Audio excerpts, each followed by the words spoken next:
Welcome to The Explainer. Today we're diving into a really fascinating source, one that weaves together prophecy, geopolitics, and a pretty specific and pretty intense vision of the future.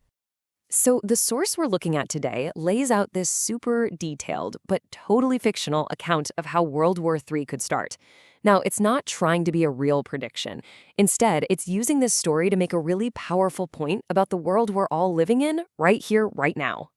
And wow, does it kick off with a bang. The whole narrative starts with this incredibly cinematic scene. A massive, unexplained flock of crows just swarms Tel Aviv. And according to the source, everyone, Jews, Christians, Muslims, they all see this and agree this is a sign of the apocalypse. It really sets a dark, urgent tone for everything that follows. All right, so to really get our heads around this complex worldview, we're going to break it down into 5 main sections.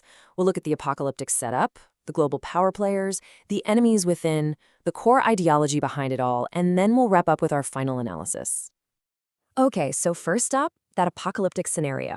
The source builds this really specific, really detailed wartime setting, and it's basically the stage for the entire argument it's trying to make. And when I say specific, I mean really specific. The speaker lays out this whole timeline, even dating their own commentary to March 29th, 2026.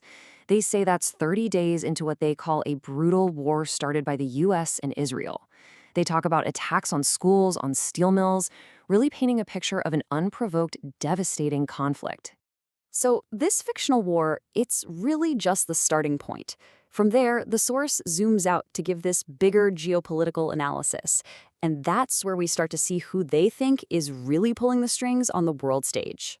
And this brings us to a really core part of the argument, and it's all about economics. The source throws out this huge number, that a whopping 60% of the American population's livelihood is tied to the arms industry. So from their point of view, American foreign policy has nothing to do with politics or ideals.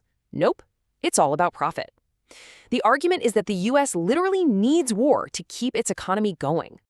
And that skepticism doesn't stop with the economy. It goes right to the top, to the political leaders. The source uses Donald Trump as an example, saying, hey, this guy ran on ending wars, but what happened? The same old policies continued. So the big takeaway here in this worldview is that presidents are just faces. They're figureheads. The real decisions, the ones that matter, are made by the Pentagon to keep that military-industrial machine fed.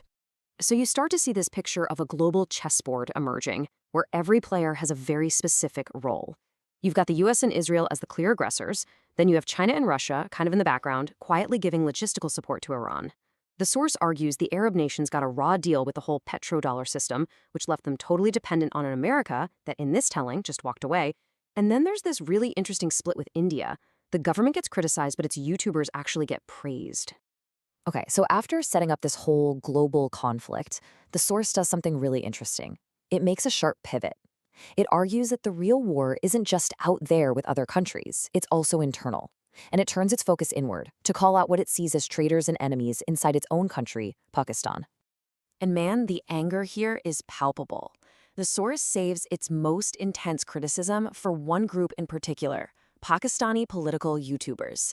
It calls them dollar eaters, accusing them of being paid off to spread fake news against their own country, misleading their followers, and weakening the nation right when it's supposedly in crisis. And this isn't just a random attack. It's very systematic. The source goes down a list. It's not just YouTubers. It's rival clerics, who they call hypocrites. It's sectarian opponents, who they kind of cleverly dismiss by using their own scholars' words against them. And they even go after a political party, the TLP, calling its followers burger families, which is basically slang for out-of-touch, westernized people, and accuses them of holding the country hostage. So you might be wondering, what's the glue holding all of this together? You've got this fictional war, the geopolitics, these intense internal rivalries. Well, it's all built on a really specific philosophical foundation. So let's dig into that core ideology. Okay, so the entire belief system here really hinges on this idea of 2 types of knowledge. The source says there are 2 kinds of truth, and both are equally valid, equally powerful. The first is revealed knowledge. Think divine truth, straight from God. The second is acquired knowledge, which is just science. Truth you get from observation and experiments. And in this worldview, both of these are treated as undeniable facts. And here's where it gets really interesting. They take this framework and apply it directly to the war. They quote a prophetic teaching that says, strength is in thrown weapons. Then they make a modern connection. What are today's thrown weapons? Well, they're missiles and airstrikes. And so the conclusion they draw is that when Iran builds up its missile program, it's not just a military strategy. It's actually following a divine command. And that, right there, is the absolute core of the message. It's basically a redefinition of what it means to be faithful in the 21st century.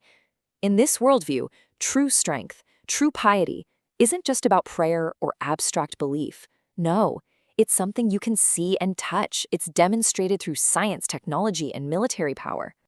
And just to hammer this point home, the source draws a really sharp contrast. It points out what it calls false power. It says that the prophet never taught that power lies with babas, which is a term for traditional mystics. So from this point of view, that old-school spiritualism is seen as outdated, maybe even a failure. The real power, the source argues, is in the hardware. It's in the technology. All right, so we've unpacked this pretty complex web of ideas. What does it all really represent? Let's zoom out and put all the pieces together. When you look at the whole picture, this source is just a fascinating example of a populist, anti-establishment narrative. It kicks off with that apocalyptic sign, the crows, to frame a fictional war that it then uses to talk about real-world problems. It identifies clear external enemies for sure, but dedicates just as much energy to attacking internal rivals. And crucially, it redefines faith for a technological age, arguing that true strength lies not in old traditions, but in scientific and military advancement. So, at the end of the day, the worldview presented in this source leaves us with a really big question to chew on. In a world of missiles and AI, where technology is getting more powerful by the second, what does a word like faith even mean anymore? How do we define strength or piety? And that's a question that goes way beyond just this one source, right? It gets to the very heart of what it means to believe in anything in our modern world.